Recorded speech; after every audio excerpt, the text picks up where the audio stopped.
अल्लाह पाक आपको हंसता मुस्कराता और चहचहाता दिन नसीब फरमाए। बिस्मिल्लाहिर्रहमानिर्रहीम। अस्सलाम वालेकुम व्यूअर्स। आज हम सीखेंगे पूड़ियाँ बनाना और साथ में हम करेंगे किचन क्लीनिंग में जी चूल्हे की सफाई कैसे करते हैं, तो इसकी टिप्स और ट्रिक्स भी जानेंगे। किचन जिसे नेमत खाना कहा जाता है, वो जितना क्लीन हो उतना ही कम है। तो सबसे पहले हम जानेंगे कि पूड़ियाँ कैसे बनाते हैं, तो इसकी टिप्स और ट्रिक्स जानें। यहाँ पे 250 ग्राम हम मैदा ले लेंगे और उसमें हम डालेंगे half tea spoon baking powder. 1 pinch हमने डाला है यहाँ पे बेकिंग सोडा और ये 2 टेबलस्पून मैंने यहाँ पे ऐड किया है दानेदार घी और इसको अच्छे से मिक्सअप कर लेंगे। और अभी हल्का सा गुनगुना सा मैंने पानी लिया है साथ में। अच्छा, इससे पहले मैंने यहाँ पे डालनी थी सूजी, तो वो यहाँ पे अब मैं आपके सामने डाल रही हूँ।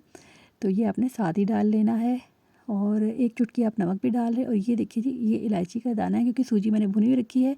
तो ये 1 आउंस मैंने सूजी ली है और इसको मैंने ये क्रश कर लिया है। आप पिसा हुआ पाउडर भी डाल सकते हैं। इलायची दाना ऑप्शनल है। सॉफ्ट हैंड के साथ इसको मिक्सअप करें। अच्छा, आप पूरी में थोड़ा क्रंच या मीठापन चाहते हैं तो आप 1 टीस्पून पिसी हुई चीनी भी शामिल कर सकते हैं, लेकिन मैंने वो इसमें शामिल नहीं की है, तो आप इसी को फॉलो करें।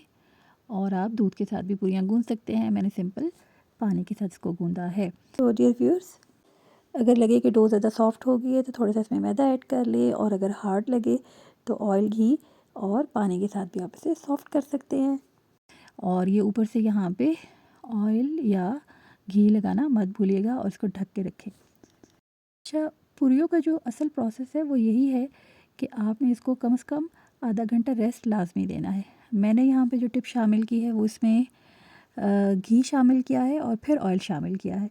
और अब ये वो तरीका है जो कि नॉर्मली आप कभी हलवाई की शॉप पे देखें, सुबह सुबह जब पूरियाँ बना रहे होते हैं तो सिर्फ उन्होंने छोटी छोटी लोइयाँ बनाई होती हैं, छोटे छोटे पेड़े लेते हैं और ऐसे हाथों के साथ उसको बस एक थपकी लगाते हैं और घी में फ्राई कर लेते हैं।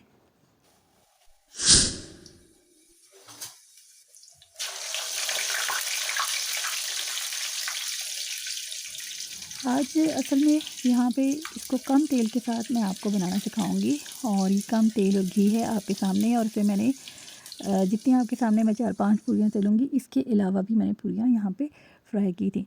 सिर्फ इन 4-5 पूरियों को दिखाने का मकसद ये है कि आप ये देख लें कि इतने कम घी और तेल में भी हम ये पूरियाँ फ्राई कर सकते हैं। अच्छा, यहाँ पर है, ये मैं आपको दिखा रही हूँ, एक रफ़ पेपर है जहाँ से आप शॉपर वगैरह लेते हैं या क्लीन शीट लेते हैं, प्रॉपर इनकी शॉप्स होती हैं, तो वहाँ से आपको ये रफ़ शीट्स भी मिल जाएंगी। इससे होगा कि आप को मैं इस हवाले से मोटिवेट करना चाह रही हूँ कि अखबार को यूज़ मत करें, उस पर कहीं ना कहीं मुक़द्दस हस्तियों के नाम लिखे होते हैं और बेअदबी का अंदेशा होता है, क्योंकि इस तरह के पेपर को लाजमी वेस्टेज में डाला जाता है, तो इसका इस्तेमाल नहीं रहेगा। तो इस तरह का रफ़ पेपर यूज़ करें बजाय के अखबार के इस्तेमाल के। ये एक मैसेज था। अच्छा, यहाँ पे अब है कि जैसे हम घरेलू ख़वातीन हैं तो हम जो है इनको कैसे अच्छे तरीके से बना सकते हैं। तो ये आप ऐसे बेल के रख लें। मैंने हर साथ साथ ही इनको बेला था और बहुत ही लाइट हैंड के साथ, और बस 1-2 दफ़ा इधर से प्रेस किया फिर दूसरी तरफ से किया। अब आप इसकी ये देखिए, चेक करें इसका टेक्सचर। सिर्फ आधा घंटा रेस्ट दिया है, लेकिन रेस्ट लाजमी दें, इसके बगैर इसमें इलास्टिसिटी पैदा नहीं होगी। तो ये देखिए कितने सॉफ्ट और ज़बरदस्त सी पूरियाँ बनी हैं और बिल्कुल इस तरह ये फूल भी जाती हैं। अगर आप इसमें इस टिप को भी याद रखें कि अगर आप चाहते हैं कि पूरी पतली पतली और नरम रहे, तो साथ ही इसको आप इसमें डाल के और ऐसे इसके ऊपर से प्रेस करें। अगर आप उसको फुलाना नहीं चाहते और इस तरह से रखना चाहते हैं सॉफ्ट सी पूरियाँ,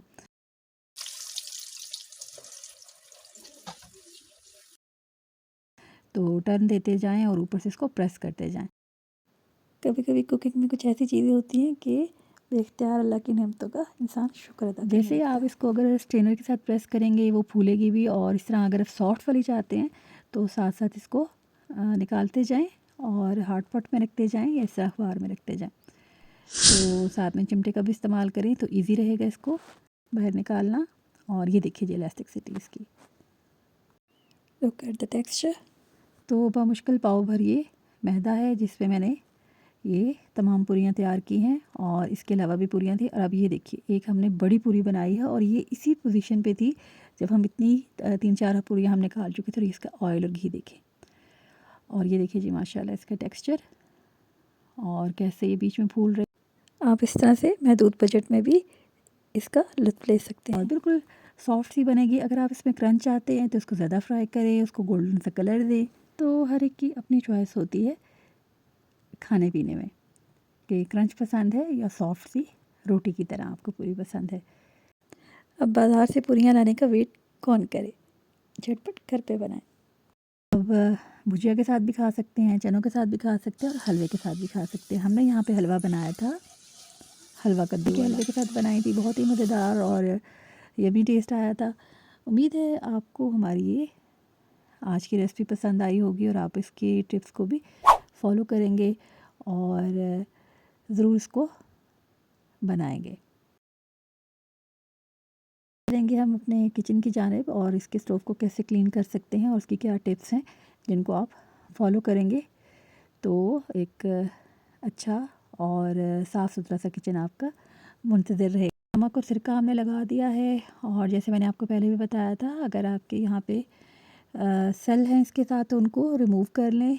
और थोड़ा सा मैंने इसके ऊपर हार्पिक ऐड कर दिया है, और ये मैंने ले लिए हैं स्टील वायर्स, और इससे हम इसको क्लीन करेंगे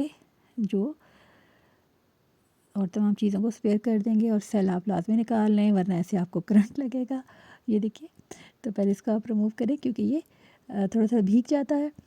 तो काम शुरू करने से पहले आप सेल लाजमी रिमूव करें। अच्छा जी, इसके बाद आप इसको थोड़ी देर के लिए नमक और सिरका और ये तमाम चीज़ें लगा के छोड़ दें। और इसके अलावा जो एक लाजमी टिप है वो है कोलगेट, या कोई भी टूथपेस्ट आप लें और उसको भी लगाएं और थोड़ी देर के लिए छोड़ दें, तो ये बिल्कुल लशपश हो जाएगा, और एक अलग सा निखार आएगा कि जैसे ये नए वाले चूल्हे का भी नहीं होता, उससे भी ज़्यादा ये निखरा निखरा आपके सामने अपनी शक्ल ले आएगा। तो उम्मीद है आज की वीडियो आपको पसंद आई होगी। मिलेंगे जल्दी नेक्स्ट वीडियो में, तब तक के लिए के बाद।